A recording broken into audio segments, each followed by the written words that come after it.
જય શ્રી કૃષ્ણ, જય માતાજી, જય દ્વારકાધીશ। બધા મિત્રો કેમ છો? તો એક આજે હું નવી રેસીપી લઈને આવી ગઈ છું। તો આપણે આજે બનાવવાનું છે આખા ભરેલા ભીંડાનું શાક। તો વિડીયોમાં બન્યા રહેજો તમે।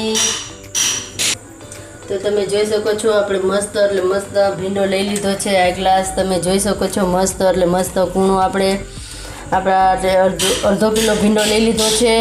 એટલે આપણે ધોઈને સાફ કરીને કમ્પ્લીટ રાખ્યો છે। તમે જોઈ શકો છો મસ્ત એટલે મસ્ત ભીંડો છે। તો આપણે છે આપણે ઝીણી ડુંગળી સુધારી લીધી છે ને આપણે છે 2 ટમેટાની ખમણીની ગ્રેવી કરી નાખી છે।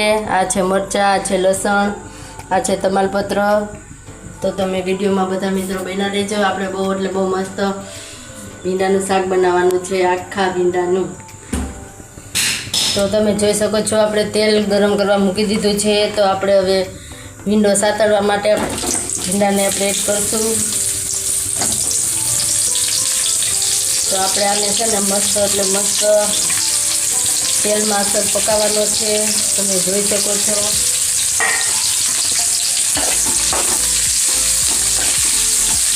અને અસલ હાવ એટલે હાવ આમ નાનો નાનો ના થઈ જાય ત્યાં લગી આપણે ભીંડાને છે ને અસલ તેલમાં છે શેકાવા દેવાનો છે અસલ મસ્ત। તમે જોઈ શકો છો સાતળવાનું છે ભીંડાને। 5 મિનિટ આપણે હલાવશું।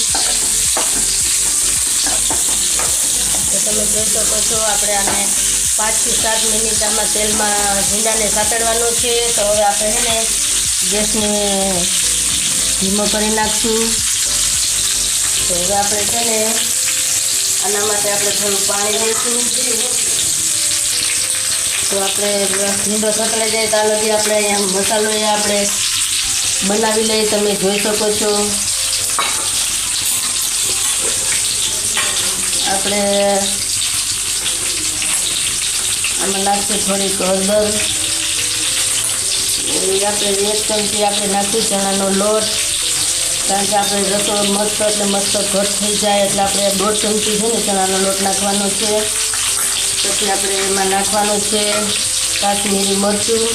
તો તમે જોઈ શકો છો હવે આને ને આપણે પેસ્ટ બનાવશું સર મસ્ત એટલે મસ્ત કે આપણો રસો છે ને એટલે મસ્ત એટલે આમાં આપણો ઘટ થઈ જાય અને આપણે ચણા લોટના મસાલા બધા મિક્સ થઈ જાય।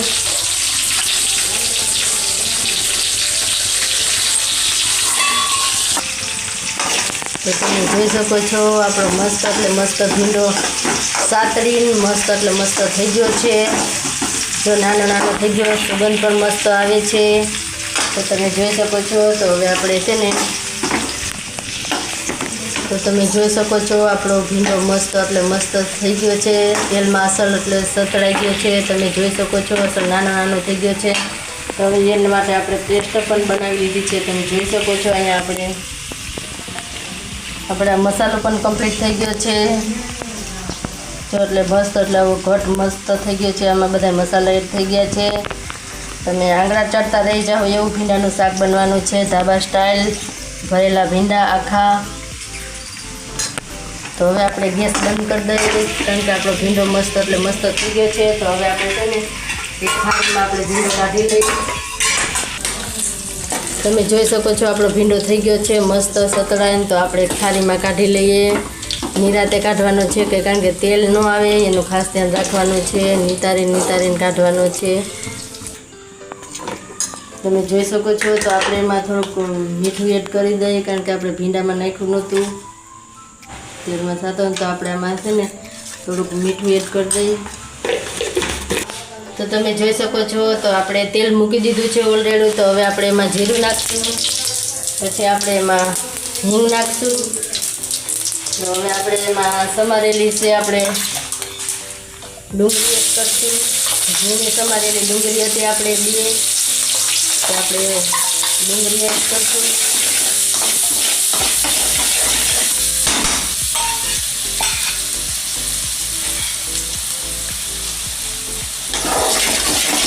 તો હવે આને આપણે સારી પર ચડવા દેવાની છે। તમે જોઈ શકો છો તો આપણી ડુંગળી મસ્ત એટલે મસ્ત ચડી ગઈ છે। તો હવે આપણે આ મસાલો તૈયાર કર્યો હતો એ મસાલો આપણે એડ કરી દઈએ એમાં।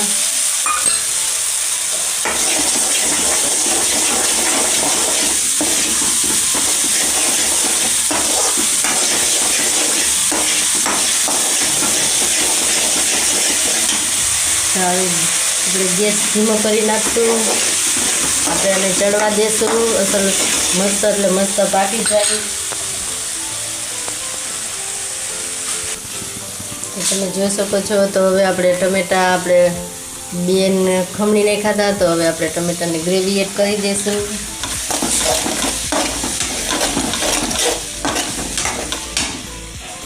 આપણે લસણ પેસ્ટ આપણે એડ કરવાની છે. આમાં આપણે જોતાં જ મોઢામાં પાણી આવી જાય એવું મસ્ત એટલે મસ્ત ભીંડાનું શાક બનવાનું છે. તમે જોઈ શકો છો. તો હવે આપણે આને તેલ ઉપર આવી જાય ત્યાં લગી ચડવા દઈશું. હવે આમાં આપણે અડધો ગ્લાસ પાણી એડ કરીશું ચડવા માટે.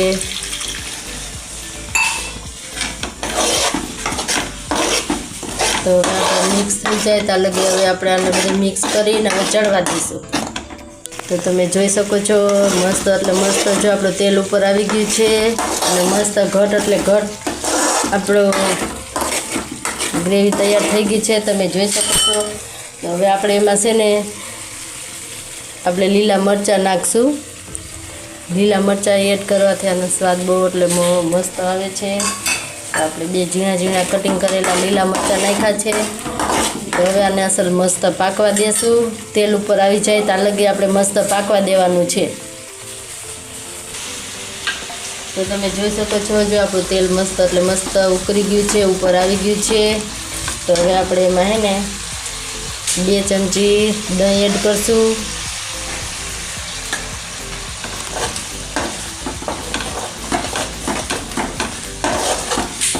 એક હારે આપણે આમાં હે ને મસ્ત એટલે મસ્ત આપણે હલાવવાનું છે એટલે આપણે મિક્સ થઈ જાય. હમણાં તેલ ઉપર આવી જાય, છૂટું થઈ જાય.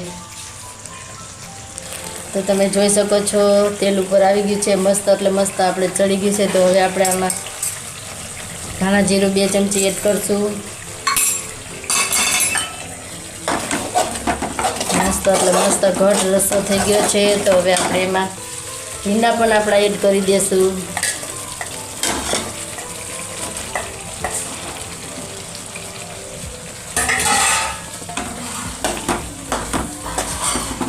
તમે જોઈ શકો છો મોઢામાં જ પાણી આવી જાય એવું મસ્ત એટલે મસ્ત ભીંડાનું શાક આપણું રેડી બની ગયું છે કમ્પ્લીટ. તો હવે આપણે આને ચડવા દેશું. તમે જોઈ શકો છો.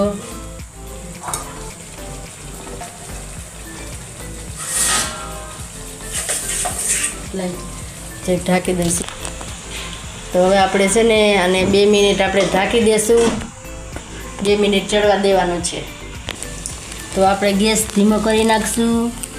તો હવે આપણે જોઈ શકીએ કે આપણે થઈ ગયું છે આપણું શાક બનીને કમ્પ્લીટ. વાવ,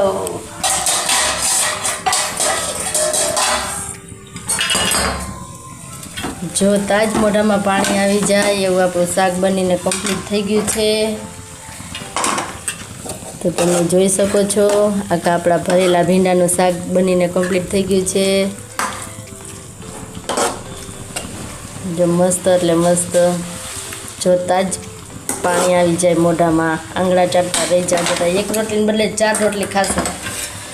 તો હવે આપણે ભીંડાનું શાક આપણે ગેસ પહેલાં આપણે બંધ કરી દઈએ. તો હવે આપણે શાક સર્વ કરશું.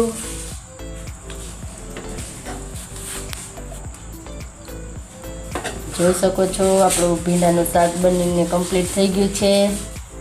આખા ભરેલા ભીંડાનું શાક અસલ દેશી ભરેલા ભીંડાનું શાક બનીને થઈ ગયું છે આપણે રેડી.